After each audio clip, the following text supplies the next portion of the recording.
Hello दोस्तों, बहुत स्वागत है आप सबका स्टॉक लर्नर में। बड़े दिनों बाद आया हूँ। होप कि एक आज जो सुप्रीम कोर्ट ने एक ऑर्डर दिया था एजीआर पर, फ़िलहाल उसको ऑर्डर तो नहीं बोल सकते, बस हियरिंग दी।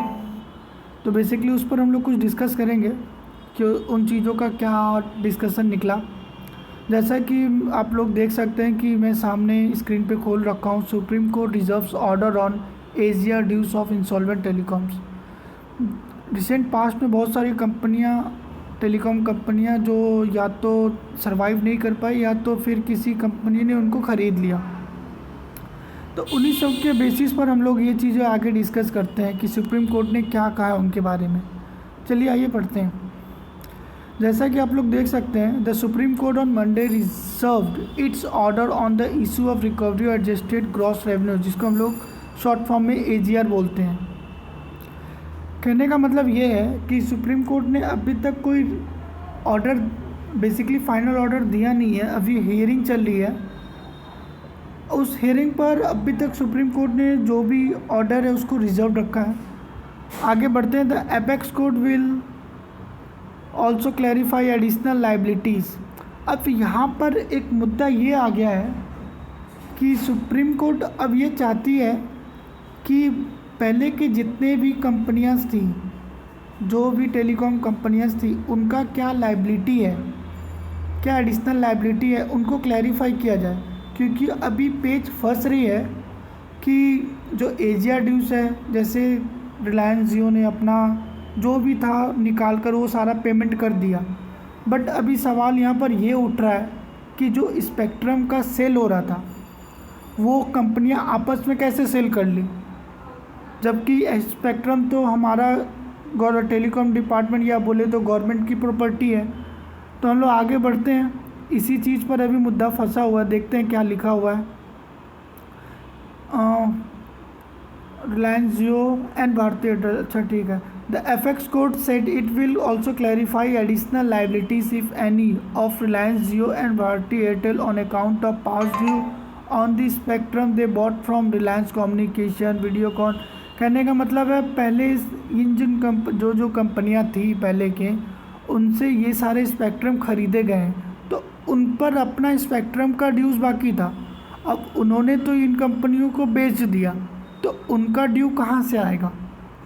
तो इन्हीं सब मुद्दों को लेकर एजीआर ड्यूज़ पर हियरिंग चल रही है और सुप्रीम कोर्ट ने अभी भी ऑर्डर को रिजर्व रखा है। आगे बढ़ते हैं। इफ़ द एपेक्स को direct telecom companies using spectrum और बैंकक्रप्ट कंपनीज टू पे द पास ड्यू। अब कहने का मतलब ये है कि अगर सुप्रीम कोर्ट ऑर्डर देती है कि जो कंपनियां बैंकक्रप्ट हो चुकी हैं तो उनका स्पेक्ट्रम का ड्यूज़ कहाँ से आएगा।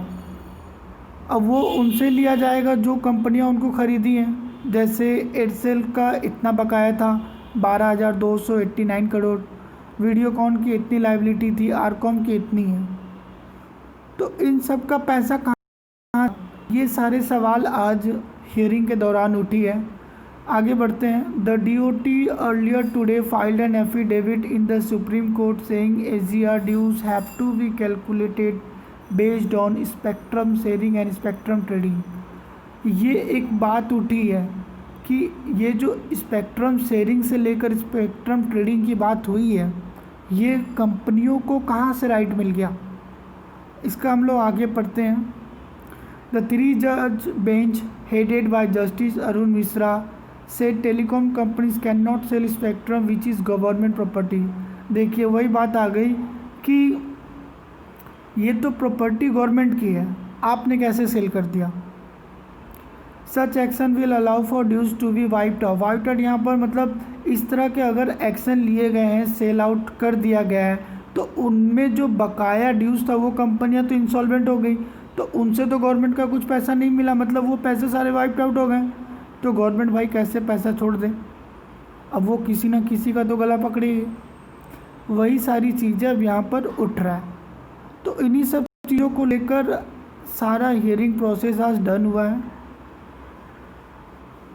देखते हैं आगे इन पे क्या निकल कर आता है। अभी तो कुछ मतलब जो भी था गवर्नमेंट बोल रहा हूँ, सुप्रीम कोर्ट ने ऑर्डर को रिज़र्व रखा है। इनके अलावा अभी बहुत सारा जो पहले की कंपनियां थी उनसे रिलेटेड जो भी पेच फंसा हुआ है उनका क्या होगा, अब ये सारी चीज़ें आज डिस्कशन हुई है। फ़िलहाल इन्हीं सब चीज़ों के वजह से आज जितने भी शेयर थे टेलीकॉम कंपनियों से रिलेटेड, बेसिकली 3 है, सब में वही बस मिला जुला ही ट्रेडिंग होता रहा। आप देख सकते हैं रिलायंस इंडस्ट्री का जो जियो का मालिक है, पेरेंट कंपनी है, देख सकते हैं कि बस वही एक रेंज बाउंड ट्रेड होता रहा।